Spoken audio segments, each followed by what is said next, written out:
highway. Traffic screeches to a halt.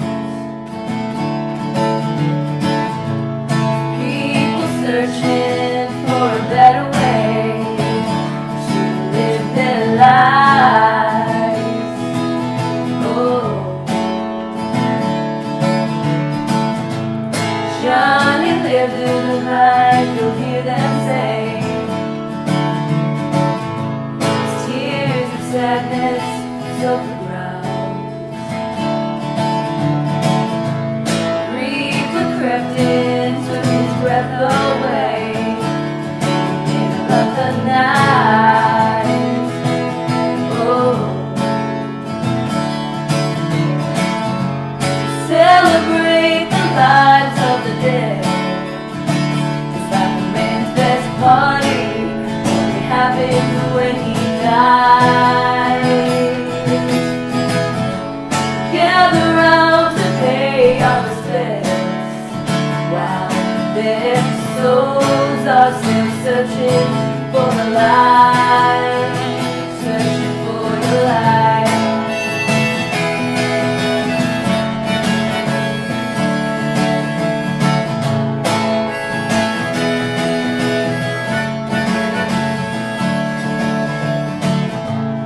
Please don't come to me on my dying day. Just let me go in peace. With all the things that I've got to say, racing through my mind. Oh, please don't bury me 6 feet underground. Just burn my body in a box. Let my ashes blow with the wind out into the night sky. Celebrate the lives of the dead. It's like a man's best party, only happens when he dies. Gather round to pay our respects while their souls are still searching for the light, searching for the light.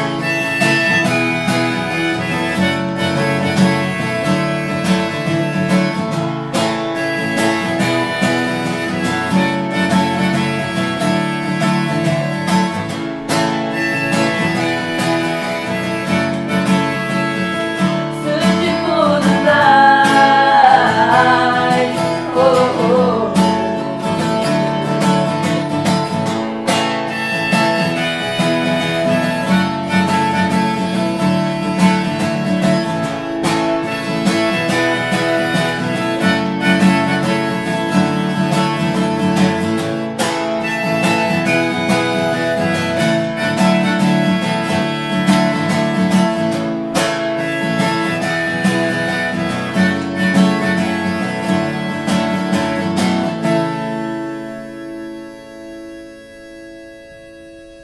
Celebrate the lives of the dead.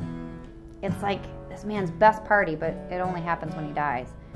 We gather around to pay our respects, while their souls are still searching for the light.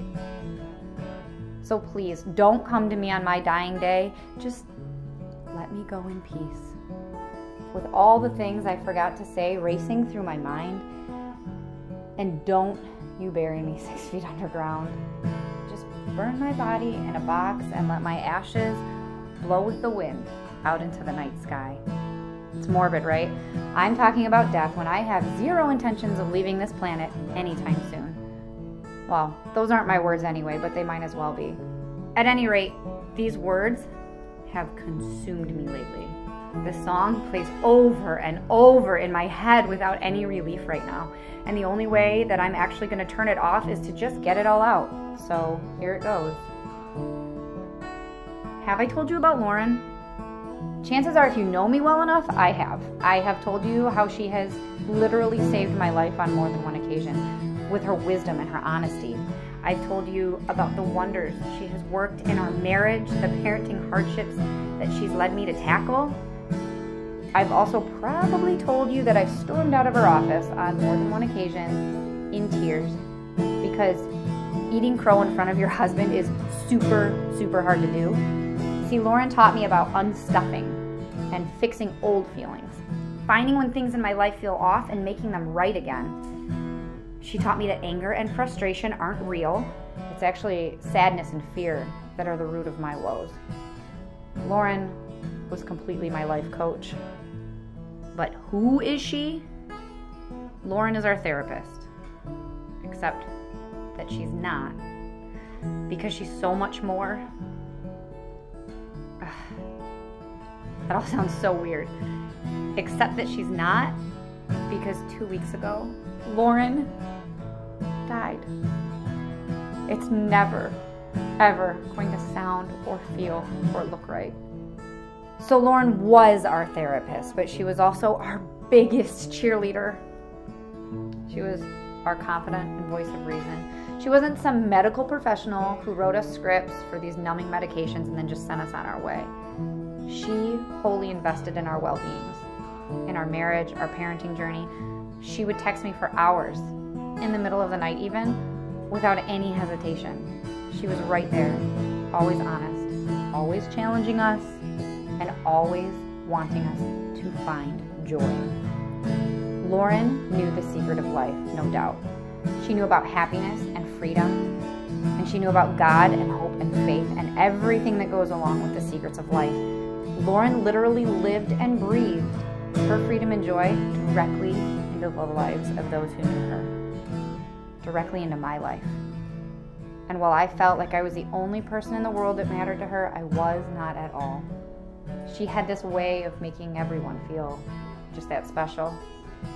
There are hundreds, thousands even, of people who have been genuinely impacted down to their core by one of God's finest warriors, and I got to be one of them.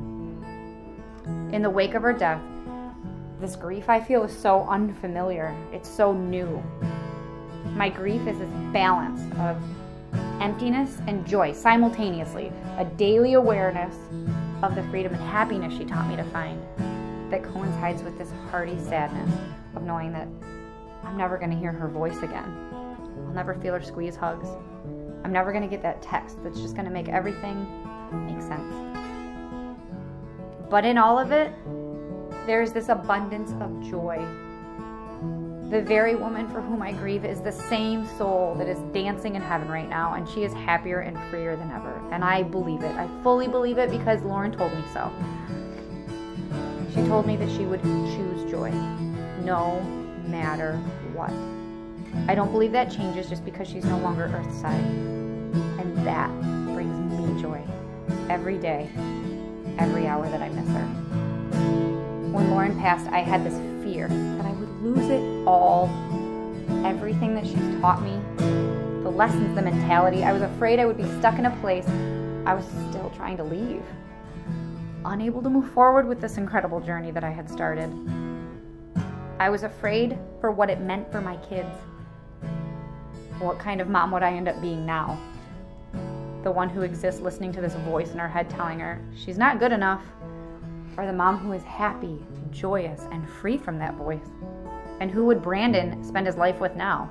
This miserable grouch, or someone radiating happiness like she did? Fear, you guys.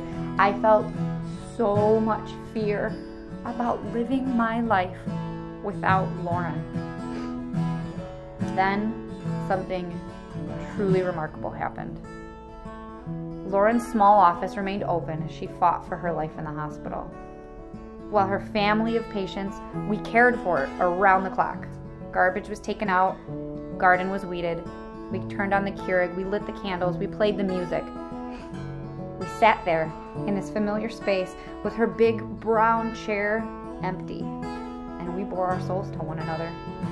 We grieved the loss of an amazing human and friend. We laughed about her quirkiness and her undeniable lovability. We spoke in this language that we all understood, a language she crafted. She taught us it so humbly and so wholly, and we knew it so well. Together, this group, we became the living work of a woman who let God guide her to teach people about the greatness of life and the freedom that we can have from our demons, no matter how big they are. And week after week, we still meet. We still work. We still encourage. We text. Lauren is the only person I have ever lost whose death didn't become about my grief. Yet Lauren knows more about me than anyone I've ever lost. But her death means absolutely nothing of importance, really, because Lauren's life meant so much. What a legacy to leave behind. It's such a gift.